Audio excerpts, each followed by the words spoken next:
think it's very important that we take the time to just pause and ask ourselves, okay, what do we want this piece of marketing to do for us?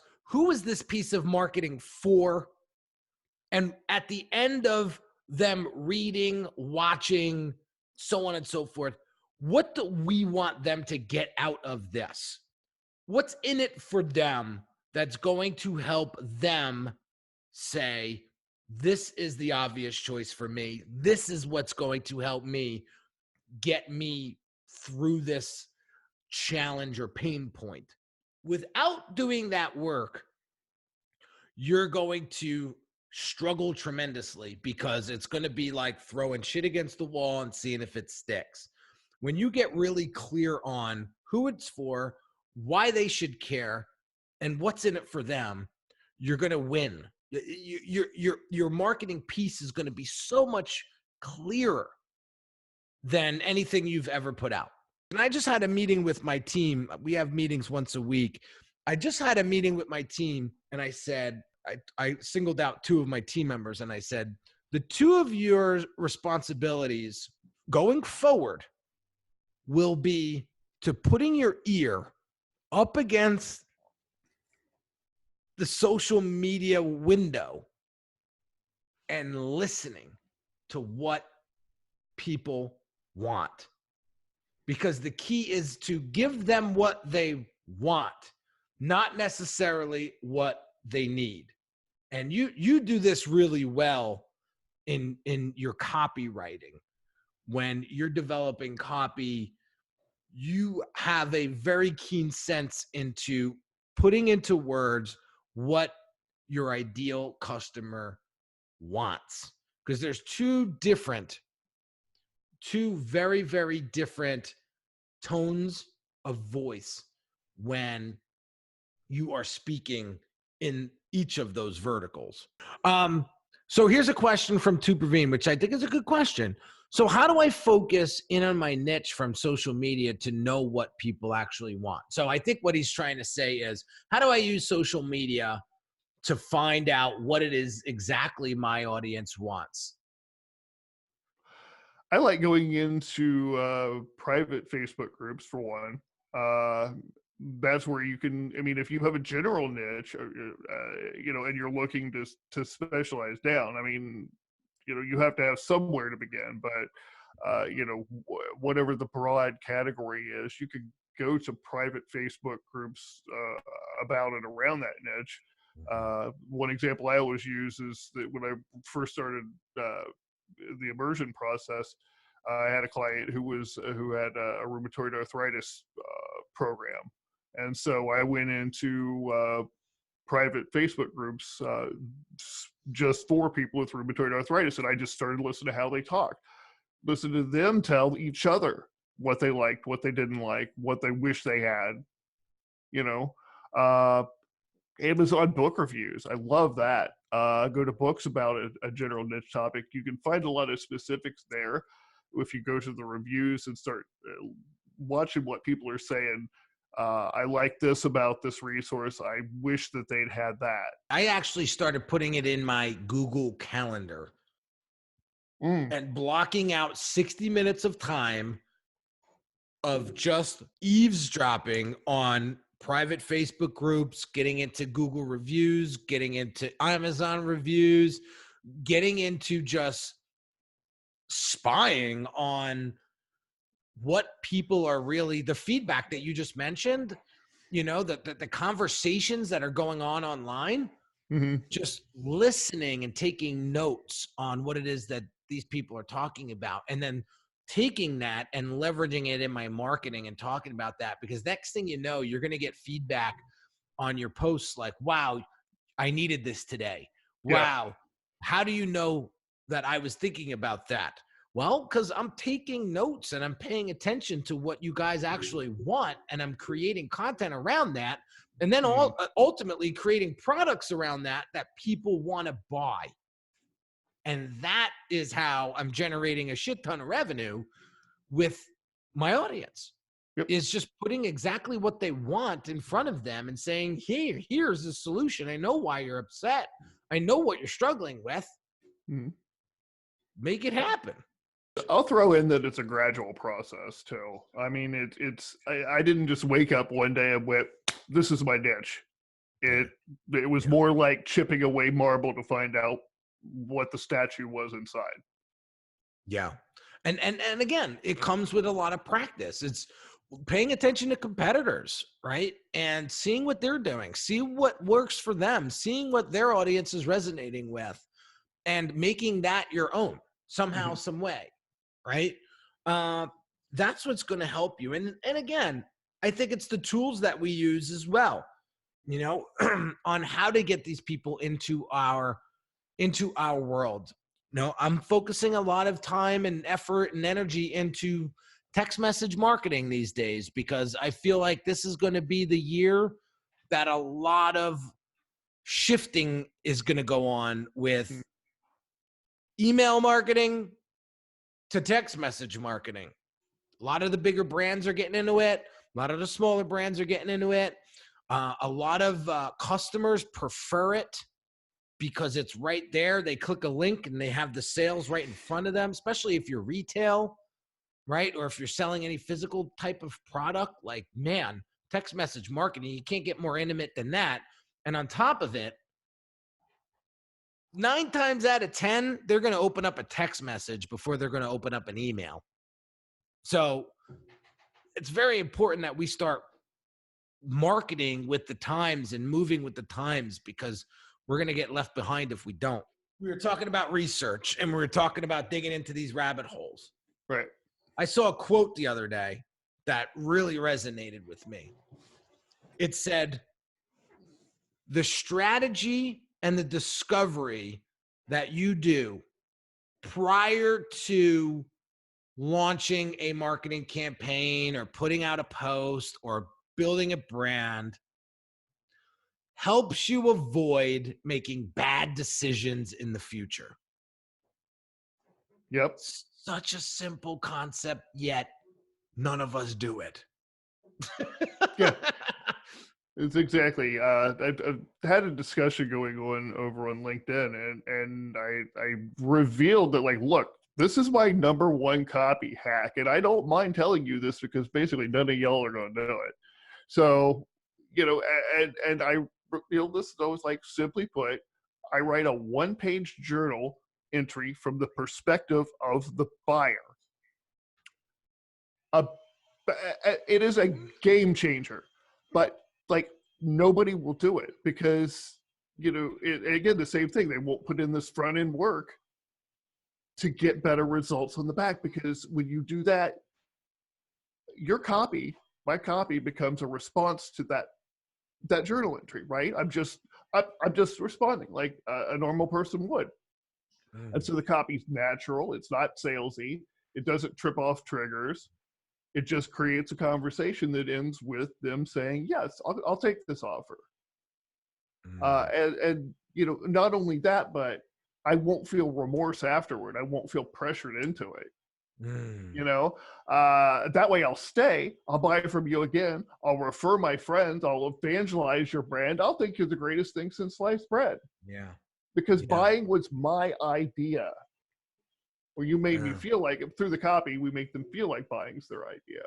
Yeah. But people won't do that front end work to generate those kinds of end results, and they're wondering why they're constantly churning through customers. Yeah. Yeah. Okay, I'm done. Soapbox. I'll put it away. Sorry. So another question from Arjun: what's the best way to market an ad agency? Initial response is, here's the deal. I think if you want to market an ad agency and cut through all the noise, I would specialize in a niche. So I run ads specifically for fitness brands. I run ads specifically for e-commerce companies or e-commerce platforms in a specific niche. You are going to crush. I think RK Boombox does have a point.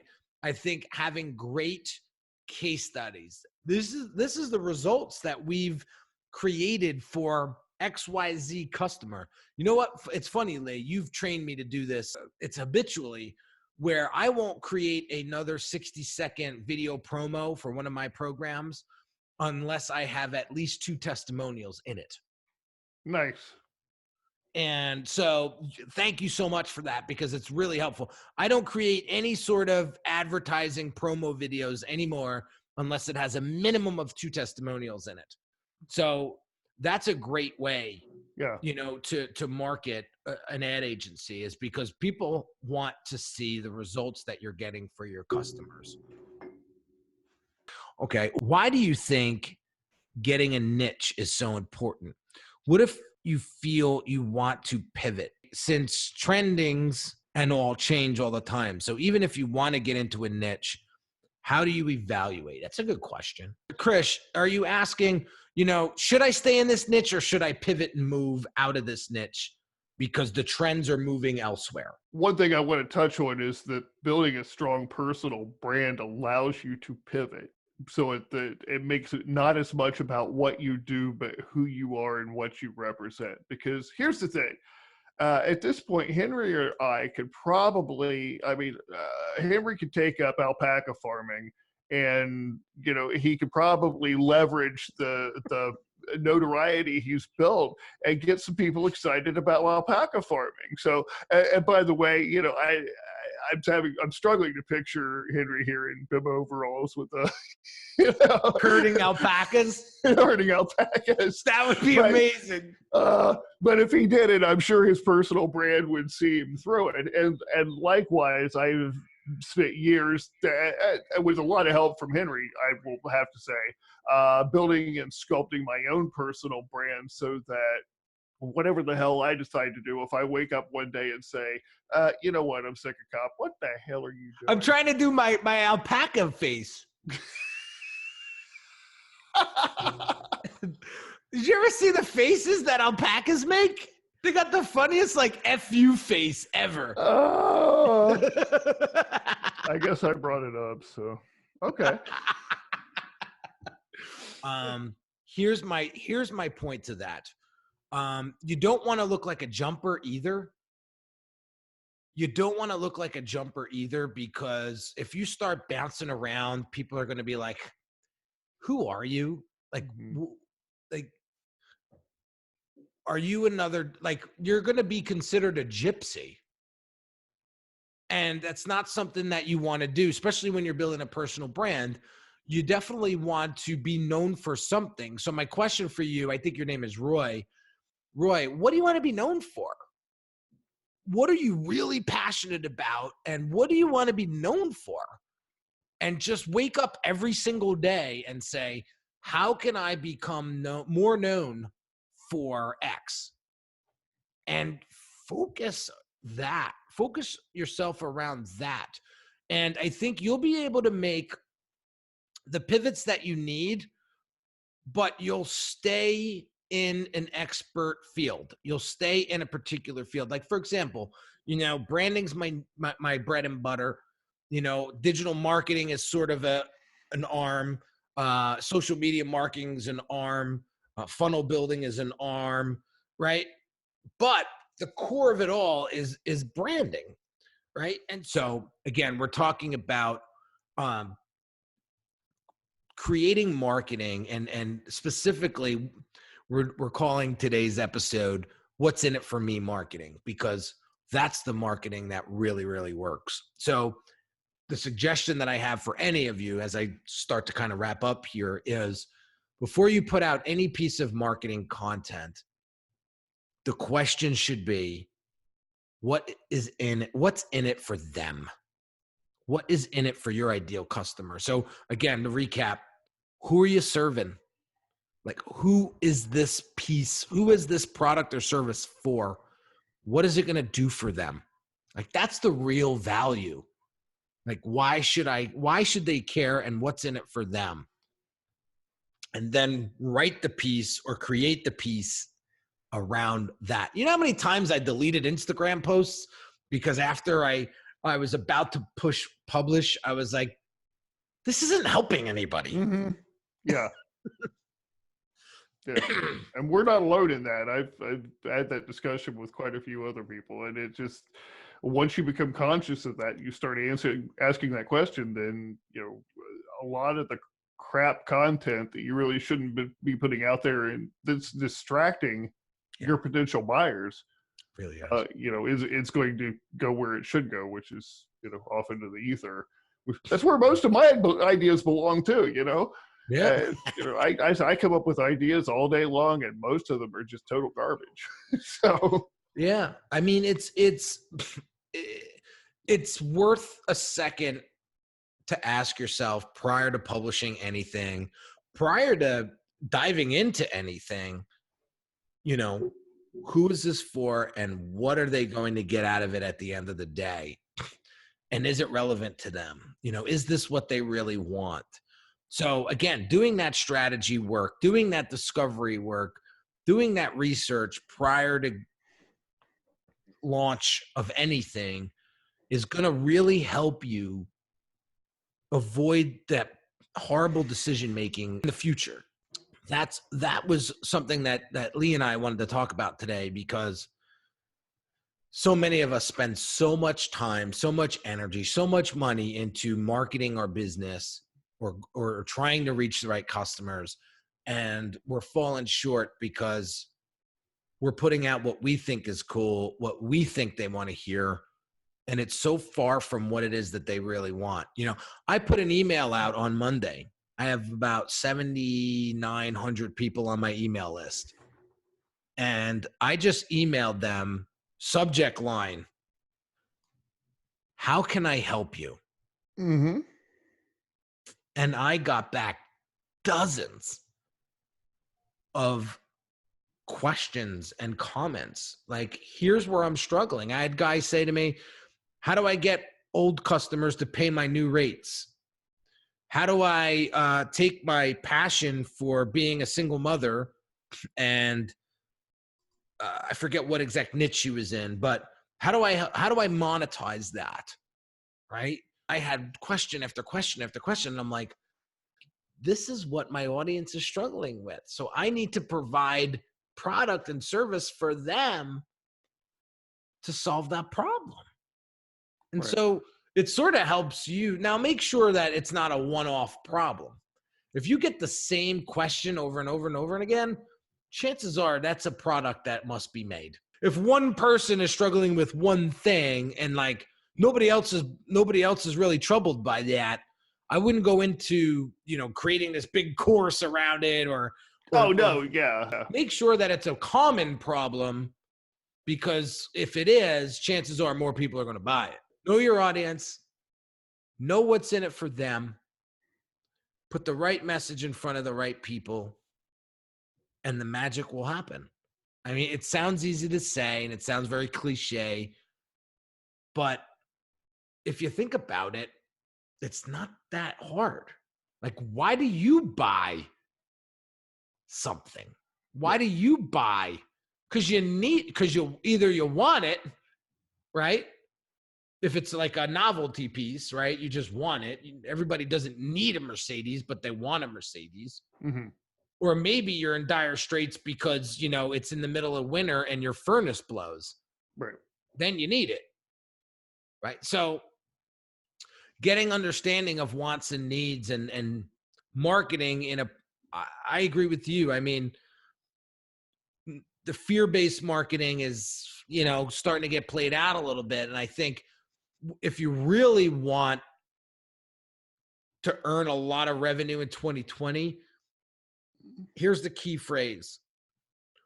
What is your target audience's future desired result? What do they want at the end of the day? The end desired result is what you need to market. So I know that my clients, my higher end clients, they want their time back. So they're hiring me to take them through a very streamlined process to get them to where they need to be in 90 days or less, rather than them trying to take it and do it themselves, and it cost them another year of trying to figure it out. Exactly. what is that worth to them? A lot of money. So when you solve bigger problems, they're going to start cutting you bigger paychecks. And you just gotta remember that. Any parting words, my friend? I gotta go pick up the little guy. Yeah, no, I enjoyed talking with you as always. Geez, guys, just when you're creating content, when you're creating your business, think of your customer first, because that's really what it all comes down to. Trying to mold your business around something that your customer or your client doesn't want is just an exercise in futility. And I've been there. I've gotten caught in that, chasing my tail thing. And it doesn't work. So I'm glad that you've hung out with us. Come follow me at The Lee Rowley. I'm mostly over and on LinkedIn at The Lee Rowley. And then of course you already followed this guy here. So continue to listen to what he says and, just obey, man. The guy knows what he's doing. So if you haven't subscribed to my YouTube channel, head over to YouTube right now. Just type in The Brand Doctor and subscribe to that channel. You're going to get a lot of longer, deeper context into a lot of branding issues, digital marketing issues, lead generation issues. And I address that. It's a lot of long form content there that I think is going to really, really help you build a profitable and reputable brand in 2020. So head over there and subscribe. And if you have any questions, drop comments and I will be happy to answer them as soon as I can. So have an amazing day and we will catch you on the next live real soon. So maybe we'll see you next week.